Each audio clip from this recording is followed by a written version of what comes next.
Now, showdown looms as members of parliament debate the two-thirds gender bill that was proposed by Majority Leader Aden Duale. Of course, intensive lobbying has been going on, while a section of members say that they will shoot down the bill as there are other more pressing issues. We are now joined live by our reporter Sam Ogino, who is at Parliament Buildings.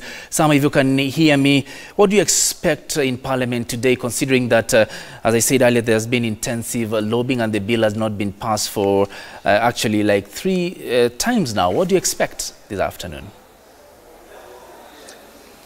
Well, that lobbying is still continuing here within the corridors of the National Assembly. Right now, it is the committee of the whole House before that particular debate. That is the second reading of the gender bill takes place at the floor of the National Assembly. Remember that just a short while ago, that is the Majority Leader Aden Duale has actually expunged one of the orders actually in the order paper, and that was because the debate on the gender bill was listed as item number 10, and of course given the priority of the calendar of the order paper, then it means that that debate will have dragged on late into the evening. But just to prioritize that particular debate, he had to expunge at least one order from the order paper, so that it gives priority to debate on the gender bill. Of course, there is reservations from a section of members of parliament, some sort of divisions within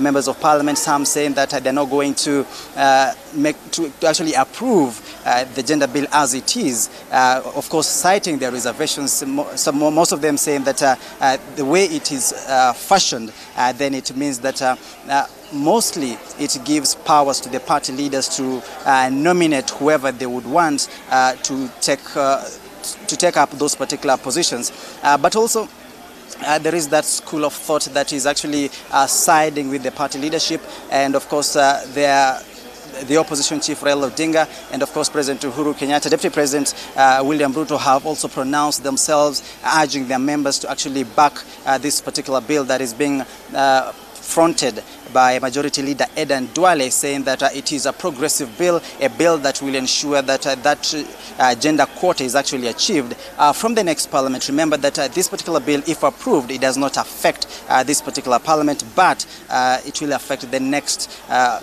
parliament, that is after the general election. Of course, what Duale proposes is, after the general election, where there will be a shortfall of women in parliament, elected women in parliament, then the gap thereby will be filled by nominating members from the party lists of the respective political parties by their party leadership into parliament. Now, of course, the party list, the way it is structured, will be the zebra formation, and by zebra formation, I mean if number 1 is a woman, then number 2 is a man, number 3 is a woman, number 4 is a man, and of course from that particular formation, then the party leadership will have its say on who will be nominated to fill this particular positions. Just to finalize is, right now as constituted, out of 349 members of parliament, the National Assembly has 76, if I'm not wrong, 76 women.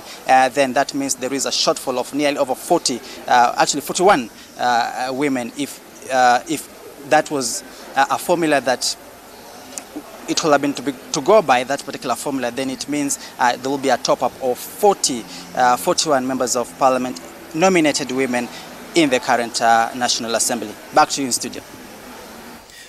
Well, thank you very much, our reporter Sam Ogina there at Parliament Buildings, just giving us a breakdown of what you expect in Parliament this afternoon.